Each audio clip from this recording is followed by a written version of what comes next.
and the polls are looking to show that the AfD is looking like they are doing quite well. It looks like they might be around second place. Well, I'm now joined by the veteran German politician Elmar Brok, who's a former member of the European Parliament for the CDU party, and he was also chair of the European Parliament Committee on Foreign Affairs between 1999 and 2007, and then again in 2012 to 2017. So he's a very experienced politician.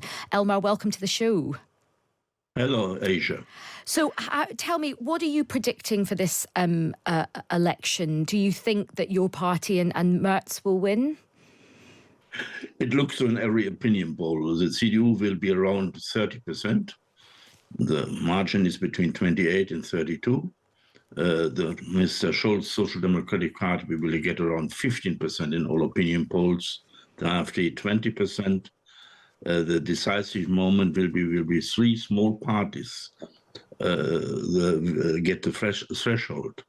The leftist, the former Communist Party, will do so, I believe, but the Liberals and the Wagenknecht left party close to Putin will do it. It's unsure.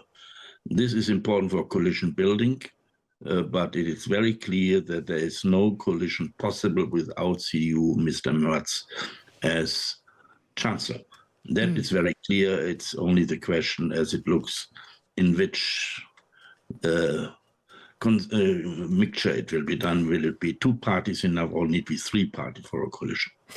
So you're confident that he will be the Chancellor? And just explain to our listeners as well, who would be a natural kind of ally for the CDU? And just explain that even if the AfD do well, the convention is that a deal would not be done with the AfD. That's correct, isn't it?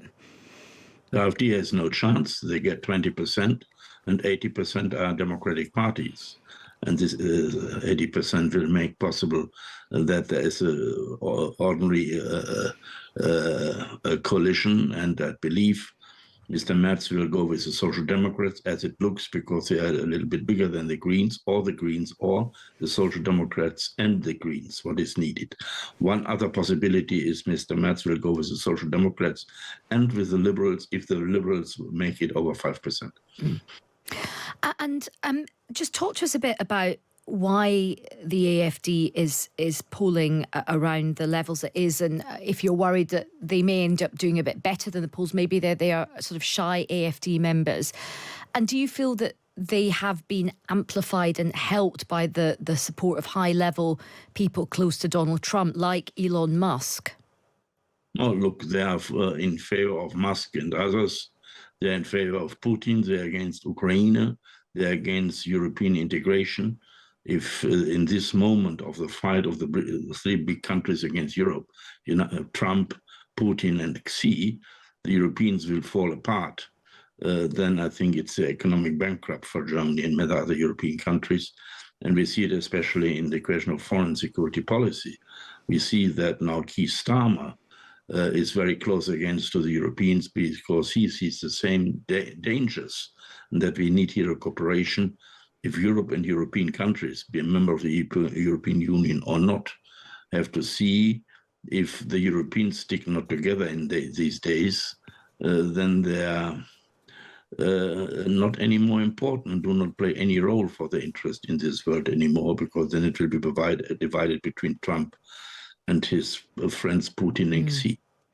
I mean, it feels like these last 7-8 days have been a real shock for Europe, and it does feel the world order has significantly sort of shifted in these last 7-8 days. And as you say, these elections are going to be incredibly consequential, not just for Germany, but for the whole of Europe and the world. Actually, Germany is an incredibly important country. And yet there has been, a lot of criticism about things that have been happening in Germany. We always looked at Germany as this sort of incredible, Germany was sort of held up as the sort of beacon country and a beacon economy in Europe. But you have had your problems and you've had other problems that other countries like we have faced in terms of immigration and social cohesion. if, and I'm sure it does look like Friedrich Merz does win, how does he go about trying to kind of tackle some of those issues? There's a big feeling of anti-confidence in politics. You know, people want to get immigration numbers down. There's now almost a backlash against policies like net zero. And then, of course, you have the backdrop of the war in Ukraine. How can Merz sort of try and turn things around for Germany? I think he will be able, when he gets the right coalition, to combine the fight against climate change and competitiveness. The old government has, and the old commission before the European election, have thought only about climate change, and therefore make Europe again more competitive, less bureaucracy, create a European capital market union to keep European money in Germany. The German citizens alone own 10 trillion euros privately.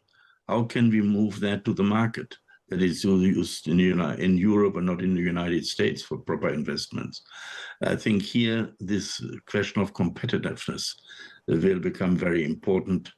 And on the migration question, for one point, we have to be open.